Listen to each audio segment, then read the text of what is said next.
Dans l'actualité également, un chiffre. Il n'y a pas de statistique, c'est une estimation, celui des nouveaux convertis à l'islam. 4000 personnes en moyenne chaque année, généralement des jeunes et de culture ou de foi chrétienne, choisissent de devenir musulmans. Sujet sensible et propice aux stéréotypes, car de récentes affaires de terrorisme concernaient justement des convertis.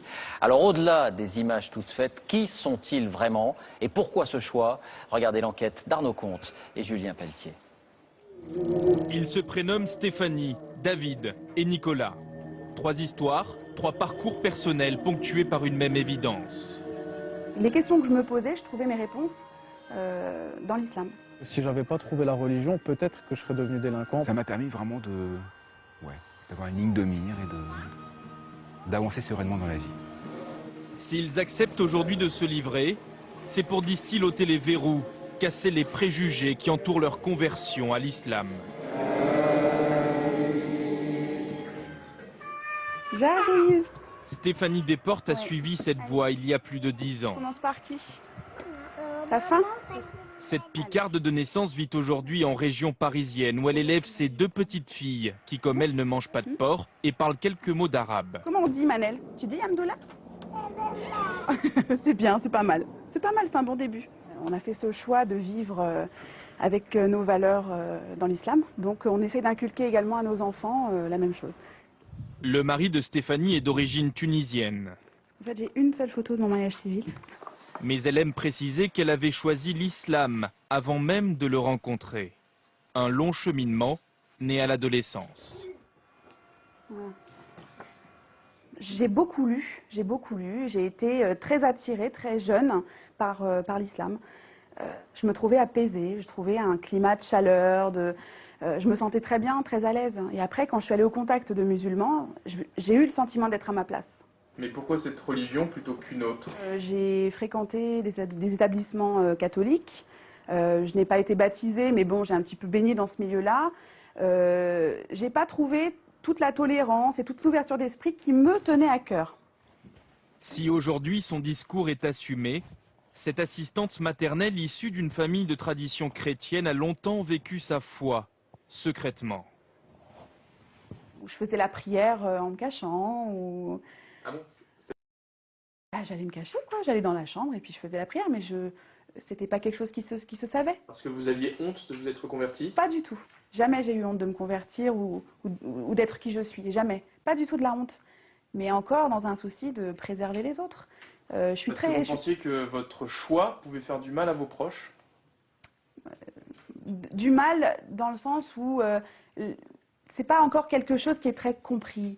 Je sais. Et justement, je pense que parce qu'on ne connaît pas, on a peur, on juge. Cette peur d'être jugé, rejeté par les siens, Nicolas l'apprivoise depuis 1 an, depuis qu'il se rend chaque semaine à la mosquée de Voipy, dans la banlieue de Metz. Vous venez tous les vendredis là? Tous les vendredis, oui. Pour profiter un peu de la sérénité, de la spiritualité ambiante.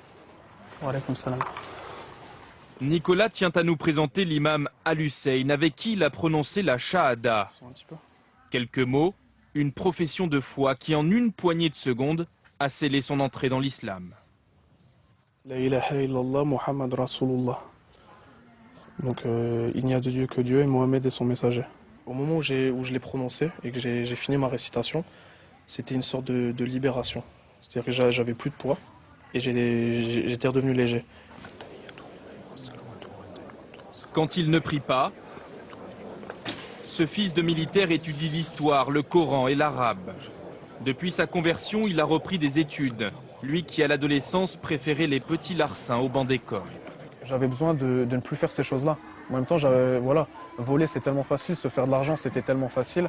J'ai besoin de quelque chose pour me casser de ça parce que je savais que c'était mal. Et ce cadre-là, j'ai trouvé dans l'islam et nulle part ailleurs. Ça aurait pu être autre chose, mais je ne l'ai pas trouvé. On pourrait penser, à vous entendre, que l'islam est finalement une lubie comme une autre. C'est-à-dire?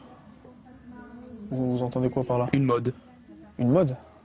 Je pense que la mode, c'est plus pour ceux qui commencent à s'intéresser à l'islam parce qu'ils ont des potes maghrébins ou une fille qui les intéresse.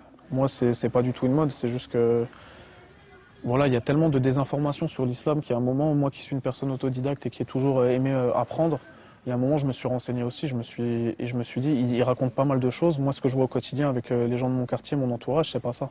Comment vous expliquez que des gens comme vous, convertis, puissent faire peur à la société? Je sais pas, j'ai les yeux bleus, j'ai un joli sourire, je comprends pas.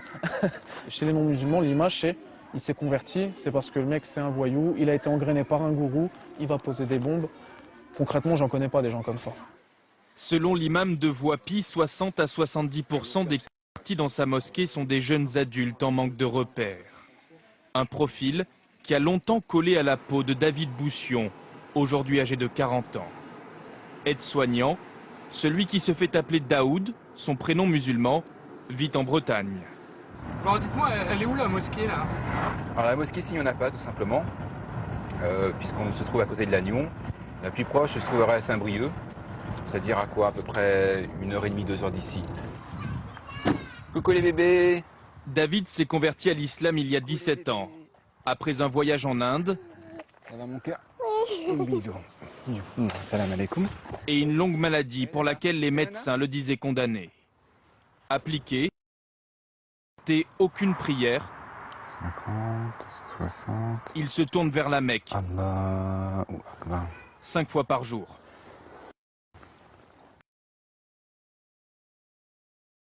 Avec du recul, David reconnaît qu'il aurait pu faire l'intégrisme au début de sa pratique. Il se souvient d'ailleurs très bien de ce qu'on lui disait parfois à la mosquée. Oui, mais tu es converti, mais tu ne seras jamais un vrai. Quelque part, c'était ça. Et comme beaucoup de convertis, ce qu'on veut faire, du coup, c'est rattraper une sorte de temps perdu et vouloir appliquer les choses, être très rigoriste et vouloir absolument tout appliquer. Et avec le temps, on met de l'eau dans son vin, dans son jus de raisin plutôt, et puis on apprend à faire la part des choses. C'est quoi la radicalité pour vous? Ce serait de ne plus être vivant. C'est-à-dire? Eh bien, je pense à certaines personnes qui pensent qu'il faudrait vivre En martyr. Pas forcément, mais comme au IIe siècle de l'Hégire, par exemple. C'est-à-dire 2 siècles après la révélation de l'islam, en Arabie. Comment vous réagissez quand vous entendez les services de renseignement, par exemple, qui disent que la principale menace pour la France vient des gens convertis comme vous? Oui, on peut effrayer quand on entend certains discours, quand on voit certaines images qui se passent ailleurs, voilà. Ou pris dans un autre contexte, avec d'autres commentaires qui font que ça change absolument toute la nature des choses. Au ministère de l'Intérieur, 4000 personnes se convertissent chaque année à l'islam en France, contre 2900 pour le catholicisme et 300 pour le judaïsme.